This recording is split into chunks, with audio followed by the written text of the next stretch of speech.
Well, it is actually the result of this crowded life.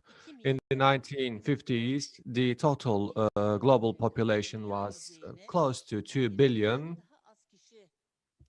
and only 20 people were sharing an area of 1,000 square meters. But right now, three times more people have to live in such a land.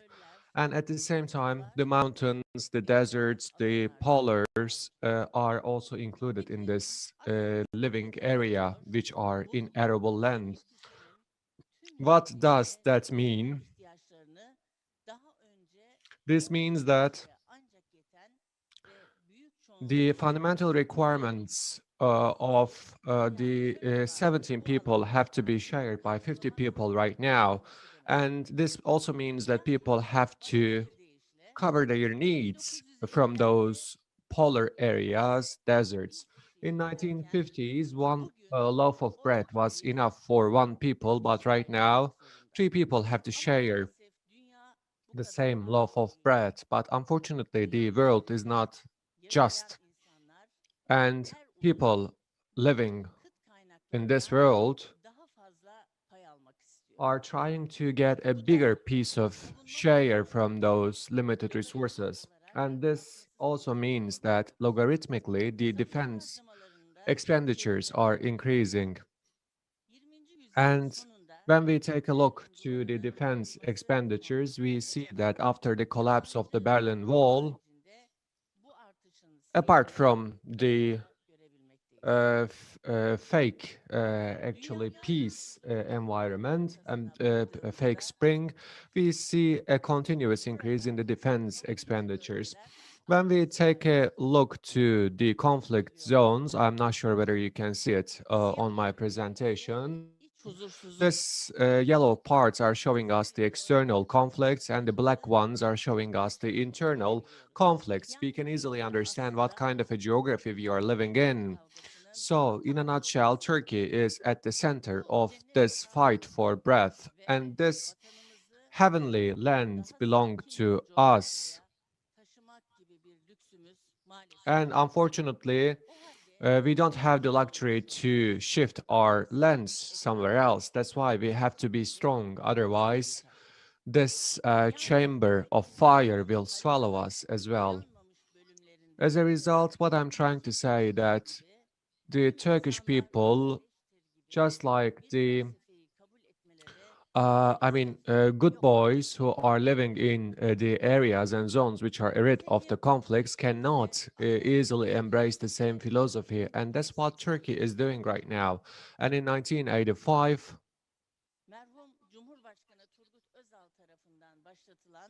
we have initiated a mobilization in the defense industry, which was initiated by Turgut Özal, and this initiative has been embraced by AK Party, the Justice and Development Party, and our Excellency Recep Tayyip Erdogan personally supported this initiative.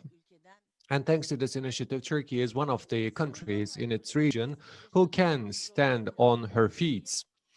The defense expenditures are actually showing us that in a comprehensive attitude, the defense expenditures will not be stealing from our welfare, but quite the contrary, it will contribute to the development of our country.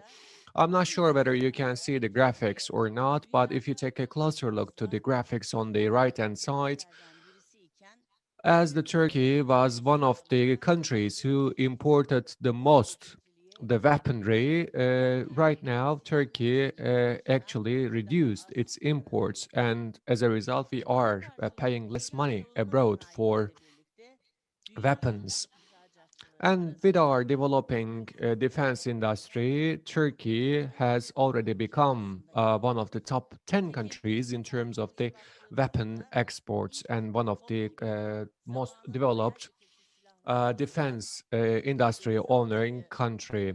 And by the way, Nuri Demirallar and Shakir Zümreler, they are the guys who used the submarines for the first time in Turkey, and they developed and designed the weaponries which are beyond their age and beyond their time. And this is what actually Turkey deserves.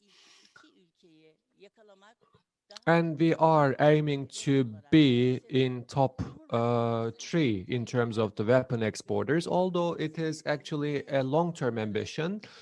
His Excellency Recep Tayyip Erdogan and the relevant bodies, public authorities of our country is aiming for this goal. It is not actually a dream. It only requires commitment and belief in ourselves.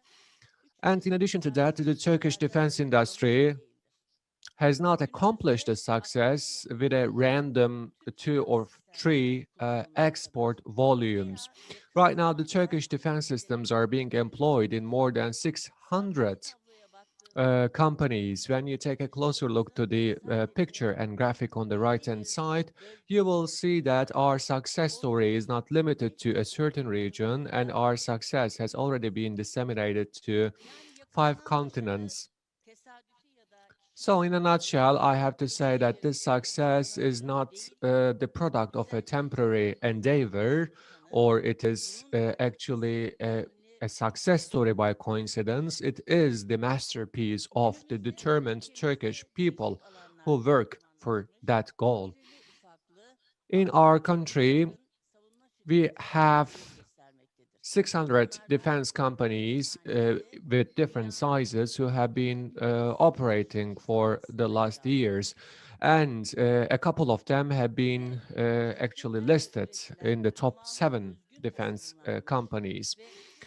All of the designs are unique and reflecting the practicality and the intelligence of the Turkish people, and hundreds of defense products are being developed by those companies. Of course, I cannot list all those products one by one because it will require a separate conference to be organized, but I would like to share a couple of their pictures. But on land, on water, I mean, submarine products, software, missiles, and also we have products for the space area. The fact that we have those weaponries is a big source of pride for us.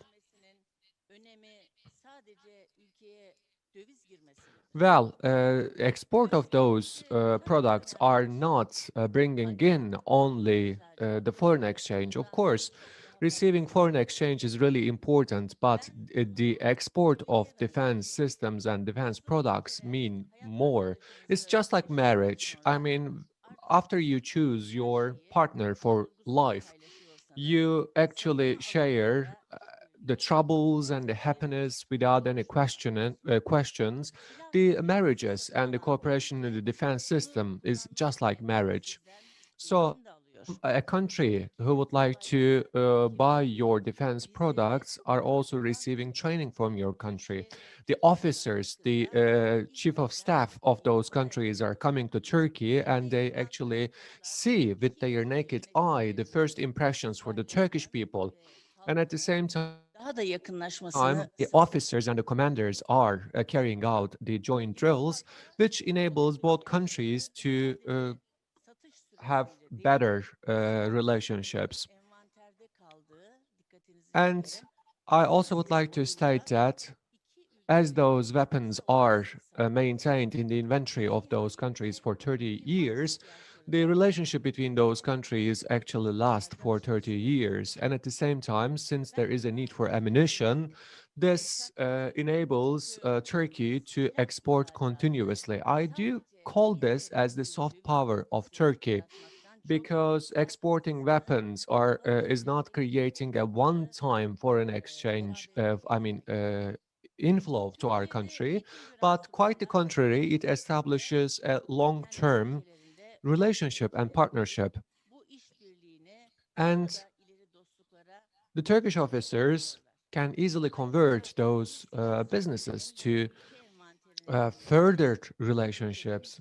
As I told you, as you are selling your weapons, those weapons have to be maintained, and for maintenance reasons, you are also creating income.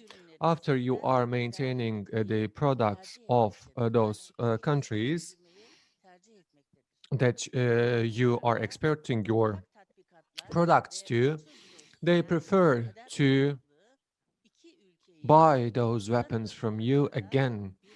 And this actually partnership in terms of the destiny actually enables those two countries, transactioning companies, to act together in terms of the safety and security. As we take all those issues consideration, once again, I would like to state that the countries to which we are exporting our defense products should actually work as an ally with us, but the countries with which we are competing to export our products are also having conflict with us, and I do believe this is not a coincidence. I don't want to extend my speech any further since this is the morning session. Thank you so much for listening to my presentation. I extend my deepest respect to all of you. Thank you. Sayın Akşit, çok teşekkür ederiz. Thank you very much, Ms. Akşit. Thank you very much. We have a last-minute amendment that we'd like to actually add to the program. We'd like to play for you a message from Orlando's mayor, Buddy Dyer. Mayor Dyer has his message, and we'll continue with our regularly scheduled program.